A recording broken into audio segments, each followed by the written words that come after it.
कौनो मेहरारू कमार गौना करा के सीधे चल गल कमाए।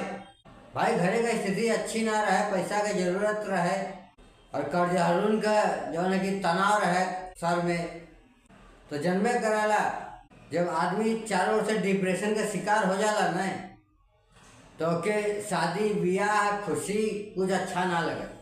तो लड़का कैसे ब्याह करके गयल परदेश कमाए और हर मेहरारू के का खाली अपन सुख सोचें सब, दुनिया जाए भाड़ में, मेहरारू अपने जोगाड़ में।